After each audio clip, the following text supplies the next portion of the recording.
नमस्कार दोस्तों, स्वागत है आप सभी का हमारे चैनल चारू चौधरी में। आज इस वीडियो में हम पढ़ने जा रहे हैं विथिका, जो कि 5th क्लास है, आईसीएसई बोर्ड की हिंदी की पाठ्य पुस्तिका है। उसका पहला पाठ है हिमालय, जो कि आज हम इस वीडियो में पूरा करेंगे। तो हिमालय जो है उसको मैं अच्छे से एक्सप्लेन करने जा रही हूँ। यहाँ से हम स्टार्ट करेंगे जी। युग युग से है अपने पथ पर, देखो कैसा खड़ा हिमालय, डिगता कभी न अपने प्रण से, रहता प्रण पर अड़ा हिमालय। इस कविता में, जो कि कविता लिखी गई है, यहाँ पे लिखा हुआ है सोहन लाल द्विवेदी जी ने, तो ये भी आपको याद रखना है। सोहन लाल द्विवेदी जी कहते हैं युग युग से, मतलब सालों से, अपने पथ पर, अपने रास्ते पर, देखो कैसा खड़ा हिमालय। हिमालय किस तरीके से खड़ा है, कभी भी वो अपनी जगह चेंज नहीं करता है, उसी स्थान पे हमेशा विद्यमान रहता है। तो सोहन लाल द्विवेदी जी कहते हैं कि हिमालय जो है, क्योंकि इस कविता का शीर्षक हिमालय है, तो आप समझ ही गए होंगे कि पूरा जो पाठ है वो हिमालय पर ही आधारित है। हिमालय जो पर्वत है वो सालों से अपने रास्ते पर देखो किस तरीके से खड़ा है। डिगता कभी न अपने प्रण से, रहता प्रण पर अड़ा हिमालय। डिगता मतलब वो कभी भी हिलता डुलता नहीं है अपने प्रण से, वो हमेशा अपने प्रण से, प्रण यानी वचन से, अपने वचन से वो कभी भी हिलता नहीं है। रहता प्रण पर अड़ा हिमालय, तो जहाँ पे वो खड़ा है वो वहीं स्थित रहता है। तो इसका कहने का तात्पर्य यह है कि अपने प्रण से आप जो वादा करते हैं वो कभी भी ना तोड़ें। जो आपने बात कही है, आपने अपना जो लक्ष्य निर्धारित किया है उस पर हमेशा अडिग रहिए, हिलिए मत, और हमेशा उसके लिए प्रयासरत रहिए, जैसे कि हिमालय रहता है। जो भी बाधाएं आई उन सब से ही लड़ा हिमालय। जो भी समस्याएं आती हैं उन सब से ही हिमालय लड़ता है। कभी आंधी, तूफान, बारिश, सभी मौसमों को वो झेलता है। इसलिए कहा गया है कि जो भी बाधाएं आई उन सब से ही लड़ा हिमालय। इसलिए तो दुनिया भर में हुआ सबसे बड़ा हिमालय। तो इसीलिए तो कहते हैं कि हिमालय जो है वो दुनिया में सबसे बड़ा है। अगर न करता काम कभी कुछ, रहता हरदम पड़ा हिमालय। तो भारत की शीश चमकता, नहीं मुकुट सा जड़ा हिमालय। तो वो अगर न करता काम कभी कुछ, अगर वो कुछ काम नहीं करता तो भी वो एक ही जगह पे विद्यमान रहता है। और कैसा लगता है? भारत का शीश यानी सर पर वो ऐसा चमकता है जैसे कि मुकुट सजाया हुआ हो। तो भारत के शीश पर, भारत के सिर पर हिमालय जो है वह मुकुट के जैसे विद्यमान रहता है और भारत की शोभा बढ़ाता है। खड़ा हिमालय बता रहा है, डरो न आंधी पानी में, खड़े रहो अपने पथ पर, सब कठिनाई तूफानी में।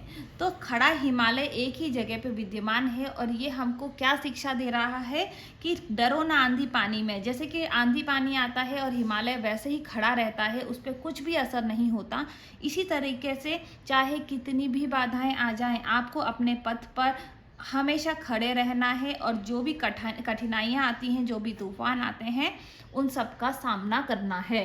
तो कैसी भी समस्याएं जीवन में दोस्तों, आपको बिल्कुल भी उनसे विचलित नहीं होना है, परेशान नहीं होना है, अपने लक्ष्य की ओर हमेशा अग्रसर होते रहना है। डिगो न अपने प्रण से, तो सब कुछ पा सकते हो प्यारे, तुम भी ऊंचे हो सकते हो, छू सकते नभ के तारे। तो यहाँ पे कवि कहता है कि अगर आप डिगते नहीं हो, यानी हिलते नहीं हो अपने प्रण से, अपने लक्ष्य से, अपने वचन से, तो आप जो भी इच्छा रखते हो सब कुछ पा सकते हो। तुम भी ऊंचे हो सकते हो, छू सकते नभ के तारे। नभ के तारे छूने का अर्थ यह है कि आप जो चीज़ें असंभव हैं वो भी आपको मिल सकती हैं। जैसे कि अभी नभ यानी आकाश के तारे। आकाश के तारे हम देखा जाए तो छू नहीं सकते हैं, वो हमारे मतलब सीमा से पार हैं। परंतु फिर भी अगर आप अपने प्रण पर, अपने लक्ष्य पर अडिग हो और कठिनाइयों का सामना कर रहे हो, तो आप नभ के तारों को भी आसानी से छू सकते हो, यानी असंभव चीज़ें भी आप आसानी से कर सकते हो। तो ये कविता लिखी है सोहन लाल द्विवेदी जी ने।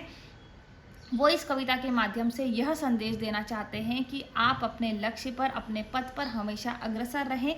कितनी भी समस्याएं, कितनी भी कठिनाइयां आए, आपको विचलित नहीं होना है और अपने पथ पर आगे चलते जाना है।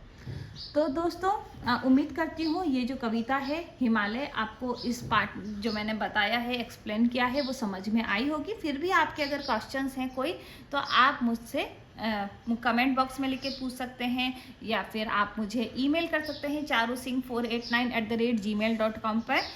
हिंदी के ट्यूशन्स मेरे द्वारा ऑनलाइन भी लिए जाते हैं, तो अगर कोई इच्छुक है तो आप मुझसे कांटेक्ट कर सकते हैं। अभी यहाँ पे हम जानते हैं कि सीख जो मिली है, कठिनाइयों और चुनौतियों को स्वीकार करो, क्योंकि इससे या तो सफलता मिलेगी या शिक्षा।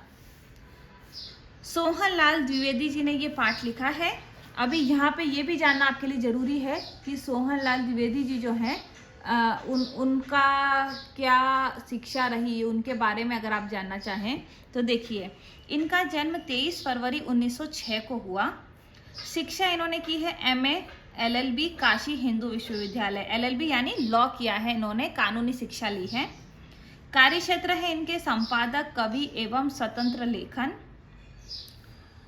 रचनात्मक कार्य हैं इनके। सोहन लाल द्विवेदी जी हिंदी के सुप्रसिद्ध कवि के रूप में जाने जाते हैं। स्वतंत्रता प्राप्ति के लिए देशभक्ति और ऊर्जा से ओतप्रोत द्विवेदी जी की रचनाओं की बहुत सराहना हुई। इन्हें राष्ट्र कवि की उपाधि से भी अलंकृत किया गया। द्विवेदी जी ने प्रचुर मात्रा में बालोपयोगी रचनाएं लिखी। कुणाल, पूजा गीत, विषपान, युगाधार और जय गांधी, ये सभी द्विवेदी जी की प्रमुख कृतियां हैं। 1 मार्च 1988 को उनका निधन हो गया। तो सोहन लाल द्विवेदी जी ने बहुत ही सुंदर कविता लिखी है। उम्मीद करती हूँ आपको ये वीडियो पसंद आई होगी। अगली ही वीडियो में मैं इनके जो क्वेश्चन आंसर हैं वो लेके आऊँगी। आपको सभी जो क्वेश्चन आंसर हैं वो मैं अगली वीडियो में आपको कराने जा रही हूँ। अगर आपको यहाँ पे देखना है युग युग क्या है, तो वो है अनंत काल से या लंबे समय से, बहुत समय से की बात, युगों की, लाइक जैसे सतयुग, कलयुग, जितने भी युग हैं, त्रेता युग, द्वापर युग, तो वो सारे युगों की बात हुई है कि अनेकों युगों से। हिमालय जो है एक पर्वत श्रृंखला है जो भारतीय उपमहाद्वीप को मध्य एशिया और तिब्बत से अलग करती है। डिगता यानी हिलना, नभ यानी आसमान, प्रण यानी प्रतिज्ञा या संकल्प, अड़ा का अर्थ होता है अडिग या अचल, बाधाएं यानी रुकावटें, मुश्किलें, शीश यानी है सिर। तो अभी यहाँ के जो क्वेश्चन आंसर हैं वो हम अगली वीडियो में करेंगे। उम्मीद करती हूँ आपको ये पार्ट समझ में आया होगा। अगर आपको समझ में आया है तो प्लीज़ लाइक, शेयर और सब्सक्राइब करना ना भूलें। धन्यवाद।